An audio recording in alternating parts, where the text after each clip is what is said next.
বন্ধুরা, বর্তমান তথ্য প্রযুক্তি আমাদেরকে অনেক এগিয়ে দিয়েছে, বিশ্বকে এনে দিয়েছে হাতের মুঠোয়। কিন্তু বিজ্ঞানের প্রতিটি আবিষ্কারের পেছনে যতটা না ভালো দিক থাকে, তার চেয়ে বেশি ব্যবহৃত হয় খারাপ কাজে। আজ বিজ্ঞানের তেমনই একটি গল্প আপনাদেরকে জানাবো, যেটি জানার পর আপনার মাথা খুলে যাবে।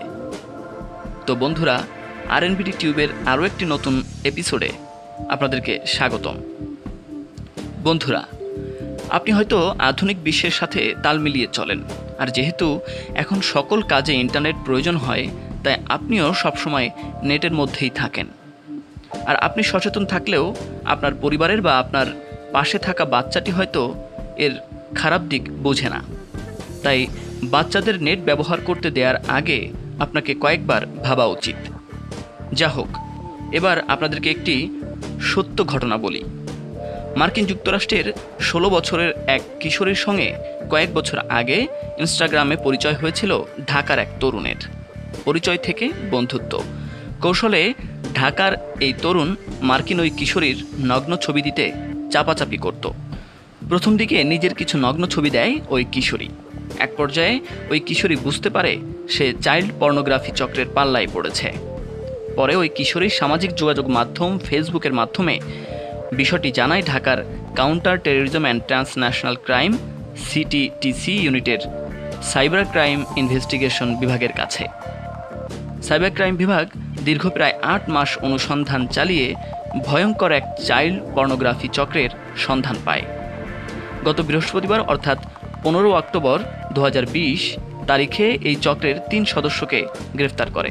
পরে রোববার 18 অক্টোবর তারা 3 জনই আদালতে স্বীকারোক্তিমূলক জবানবন্দি দিয়েছে। বন্ধুরা, এখন বুঝতে পারছেন ইন্টারনেট বাচ্চাদের জন্য কতটা ভয়ঙ্কর। পুলিশ বলছে এই চক্রটি কৌশলে দেশি বিদেশি শিশু ও কিশোরীদের নিউড ছবি ও ভিডিও সংগ্রহ করে চাইল্ড পর্নো গ্রুপ ও ওয়েবসাইটগুলোতে সরবরাহ করত। সারা দুনিয়ায় সাধারণত ডার্ক ওয়েবের মাধ্যমে চাইল্ড পর্নো ট্রেড হয়ে থাকে। এই চক্রটি চাইল্ড পর্নো ট্রেড করে অর্থনৈতিকভাবে কী ধরনের সুবিধা পেয়েছে পুলিশ তাও খতিয়ে দেখছে। যেভাবে এই চক্রের সন্ধান পাওয়া গেল, ঢাকার সাইবার ক্রাইম ইনভেস্টিগেশন বিভাগের কর্মকর্তারা জানান, চলতি বছরের 2 ফেব্রুয়ারি মার্কিন এক কিশোরী ফেসবুকের মাধ্যমে তাদের কাছে একটি অভিযোগ করে। অভিযোগে ওই কিশোরী এক যুবক তার নগ্ন ছবি নিয়ে ব্ল্যাকমেইল করছে বলে সাইবার ক্রাইম বিভাগকে জানায়। ওই কিশোরী সাইবার ক্রাইম বিভাগকে একটি আইপি নম্বর দেয়। সাইবার ক্রাইম বিভাগের কর্মকর্তারা ওই আইপি নম্বরের সূত্র ধরে অনুসন্ধান শুরু করে। তারা অনুসন্ধান চালিয়ে ওই আইপি নম্বরটির ব্যবহারকারীকে শনাক্ত করে। পরে গত বৃহস্পতিবার রাতে উত্তর শাহজাহানপুরের একটি বাসায় অভিযান চালিয়ে আইপি নম্বর ব্যবহারকারী বোরহান নামে এক তরুণকে গ্রেপ্তার করে। পরে তার দেওয়া তথ্য অনুযায়ী রামপুরা থানাধীন রিয়াজবাগ থেকে আবদুল্লাহ আল মাহমুদকে এবং পল্লবী থেকে অভিকে গ্রেপ্তার করা হয়। এরা সবাই বিশ্ববিদ্যালয়ের শিক্ষার্থী। কিভাবে চাইল্ড পর্নো ট্রেড করত ওরা? গ্রেপ্তারকৃতদের কম্পিউটার থেকে একটি ফোল্ডার উদ্ধার করা হয়, যেখানে 45টি দেশি বিদেশি কিশোরীর নগ্ন ছবি পাওয়া যায়, যার মধ্যে 3316টি ফাইল ছিল। এর মধ্যে মার্কিন ওই কিশোরীর নামেও একটি ফোল্ডার ছিল। এছাড়া তাদের কম্পিউটার ঘেঁটে আন্তর্জাতিক বিভিন্ন child pornography website log in অবস্থায় পাওয়া যায়। জিজ্ঞাসাবাদে বোরহান জানিয়েছে, সে মূলত ইনস্টাগ্রাম ভিত্তিক বিভিন্ন চাইল্ড পর্নোগ্রাফি গ্রুপের সঙ্গে যুক্ত ছিল।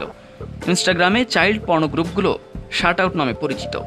এসব গ্রুপ থেকে কিশোরীদের কিভাবে মোটিভেটেড করে নগ্ন ছবি সংগ্রহ করা যায় সেসব কৌশল শিখেছে এসব চক্রের সদস্যরা।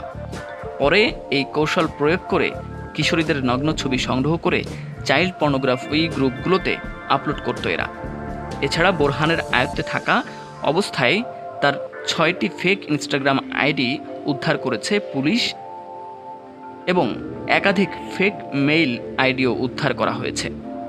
আর এসব ফেক আইডি দিয়ে ভুলিয়ে ভালিয়ে সম্পর্ক তৈরি করে নগ্ন ছবি নিয়ে পর্ন সাইটে আপলোড করে দিত এরা। বন্ধুরা, এ ধরনের মানুষ কিন্তু সবসময় বিভিন্ন সামাজিক যোগাযোগ মাধ্যমে ওঁত পেতে থাকেন। ইনস্টাগ্রাম, টিকটক, লাইকি, ভিগো লাইভ সহ এসব অ্যাপস থেকে বিরত থাকা এবং নতুন প্রজন্মকে বিরত রাখাই উত্তম। বন্ধুরা, আজ এ পর্যন্ত। সামনে নতুন কোনো তথ্য, নতুন কোনো ভিডিও থাকছে আপনাদের জন্য। সে পর্যন্ত লাইক, কমেন্টস এবং সাবস্ক্রাইব করে আমাদের সাথেই থাকুন।